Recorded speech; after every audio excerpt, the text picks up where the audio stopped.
Welcome back to clean news Rajasthan. चलिए देखते हैं राजस्थान की 15 फटाफट बड़ी खबरों को। कांग्रेस ने देश के मालिकों को भिखारी बना दिया, जाटलैंड में सीएम अजन लाल की हुंकार। राजस्थान की 7 विधानसभा सीटों पर हो रहे उपचुनाव के प्रचार के दौरान नेता एक दूसरे पर जमकर सियासी हमले कर रहे हैं। इसी कड़ी में काला झुंझुनू में एक जनसभा को संबोधित करते हुए सीएम अजन लाल शर्मा ने कांग्रेस पर जमकर निशाना साधा। उन्होंने कहा कि कांग्रेस ने देश के मालिकों को भिखारी बना दिया और जो भिखारी थे उनको आबाद कर दिया। निर्दलीय उम्मीदवार बदामी लाल ने बढ़ाए बीएपी की मुश्किलें। डूंगरपुर जिले में 84 विधानसभा चुनाव में पार्टियों के साथ ही निर्दलीय कैंडिडेट भी कड़ी टक्कर दे रहे हैं। 84 में आदिवासी परिवार से जुड़े और भारत आदिवासी पार्टी में काम कर चुके बदामी लाल बागी होकर चुनाव लड़ रहे हैं। वहीं निर्दलीय कैंडिडेट के रूप में गांव-गांव जाकर प्रचार में जुटे हैं। बदामी लाल ने भारत आदिवासी पार्टी के सांसद राजकुमार राउत और अन्य नेताओं पर जमकर निशाना साधा। इधर बागी बदामी लाल बीएपी की मुश्किलें बढ़ा सकते हैं। हालांकि बीएपी के जिला अध्यक्ष का कहना है कि बागी बदामी लाल से कोई फर्क नहीं पड़ेगा। 84 में बीजेपी, कांग्रेस और बीएपी के बीच कड़ा मुकाबला। डूंगरपुर जिले की 84 विधानसभा सीट पर उपचुनाव में भाजपा से अनुभवी चेहरे कारीलाल ननोमा चुनावी मैदान में है, तो वहीं कांग्रेस से युवा चेहरे महेश राउत और बीएपी से युवा चेहरा अनिल कटारा चुनाव लड़ रहे हैं। तीनों ही उम्मीदवारों को उनकी पार्टी ने पहली बार विधानसभा चुनाव का मौका दिया है। वहीं 84 सीट तीनों पार्टियों के लिए चुनौती है। इसी सीट पर लगातार 2 बार से भारत आदिवासी पार्टी का कब्जा रहा है। वहीं कांग्रेस और भाजपा भारत आदिवासी पार्टी के सभी जहरत को रोकने की जुगत में है। 84 सीट पर फतेह हासिल करने के लिए तीनों प्रत्याशी और उनके पार्टी के दिग्गज लगे हुए हैं। किसानों के लिए खुशखबरी। राज्य सरकार द्वारा वर्ष 2024-25 के बजट पे 2% अतिरिक्त ब्याज अनुदान की घोषणा की गई थी, जिसे अब राज्य में लागू कर दिया गया है। पहली बार दीर्घकालीन किसानों को सहकारी कृषि ऋणों पर 7% और कृषि ऋणों पर 5% ब्याज अनुदान मिलेगा। जिन किसानों द्वारा पूर्व में कृषि ऋण प्राप्त किया गया है और वे अपने ऋण का समय पर चुकारा कर रहे हैं, ऐसे किसानों को 5% ब्याज अनुदान का लाभ मिलेगा। 10वीं और 12वीं में है 75% अंक, तो छात्राएं करेगी गार्गी पुरस्कार और बालिका प्रोत्साहन पुरस्कार के लिए आवेदन। राजस्थान में बालिकाओं और महिलाओं के लिए शिक्षा से जुड़ी हुई कई योजनाएं हैं, जिनका लाभ हर साल बालिकाएं ले रही हैं। ऐसा ही अभी राजस्थान में बालिका शिक्षा फाउंडेशन राजस्थान की ओर से गार्गी पुरस्कार और बालिका प्रोत्साहन पुरस्कार के लिए ऑनलाइन आवेदन की प्रक्रिया चल रही है, जिसके लिए 30 नवंबर आखिरी तारीख है।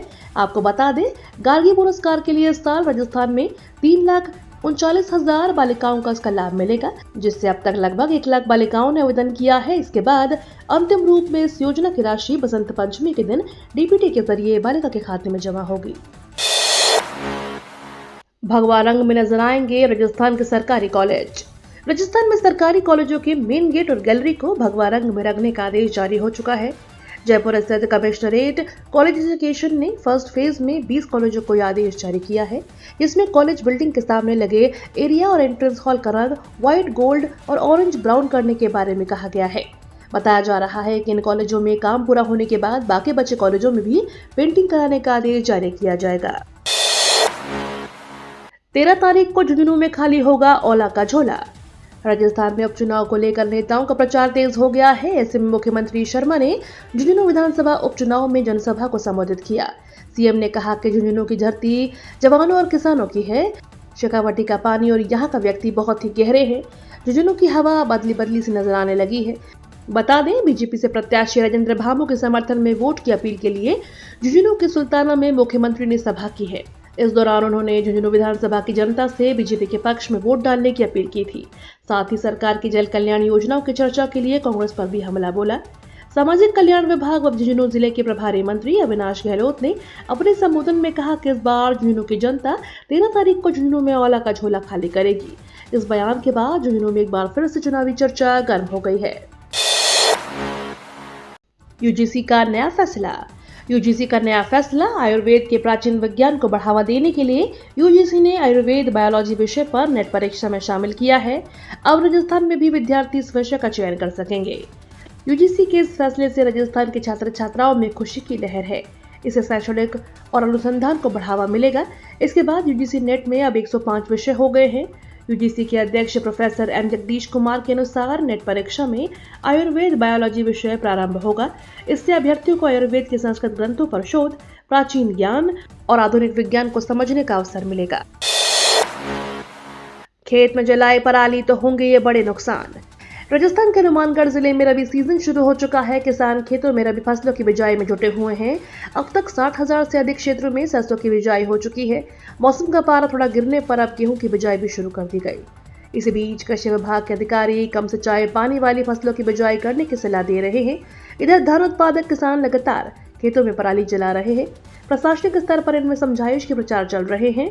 कृषि विभाग के अधिकारियों की सलाह है कि किसान पराली के खेतों में नहीं जलाएं, पशु चारे के रूप में इसका विकल्प बनाएं, ताकि मिट्टी की सेहत भी नासाज नहीं बने।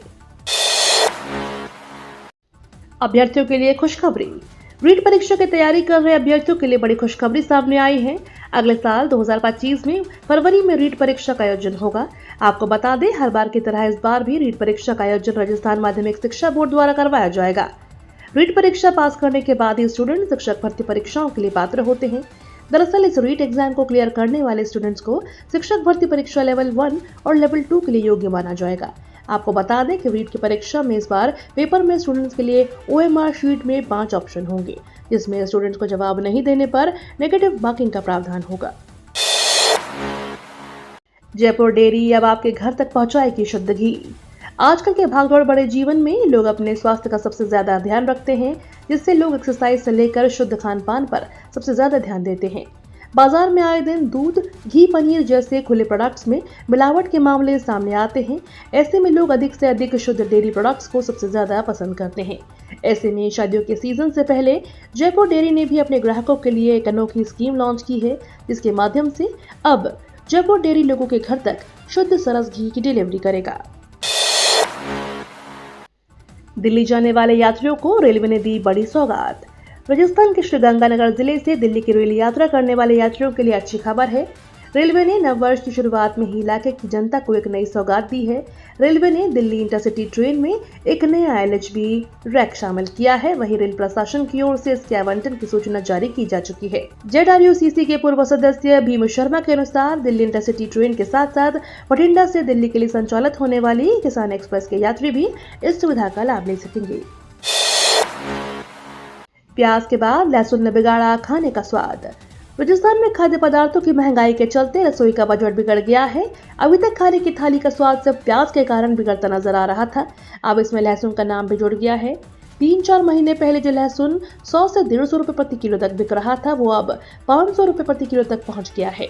बेकाबू होते दामों के चलते लहसुन के रेट में और भी इजाफा होने के आसार नजर आ रहे हैं। इसी के चलते किसान अनाज मंडियों में इसकी बिक्री कम कर रहे हैं। व्हाट्सएप पर ग्रुप बनाने के लिए देने होंगे 4,000 रुपए। भारत में व्हाट्सएप इस्तेमाल करने पर फिलहाल कोई चार्ज नहीं लगता है। यहाँ आप आसानी से कोई भी ग्रुप बना सकते हैं। लेकिन जिम्बाब्वे सरकार ने अब व्हाट्सएप पर ग्रुप बनाने के लिए रजिस्ट्रेशन अनिवार्य कर दिया है। इसके लिए टेलीकॉम और रेगुलेटरी अथॉरिटी के पास आवेदन कराना होगा। ग्रुप एडमिन को इसके लिए $50 का शुल्क देना होगा। गलत जानकारी फैलने से रोकने के लिए यह फैसला लिया गया। पुतिन ने कहा, भारत को सुपर पावर की लिस्ट में होना ही चाहिए।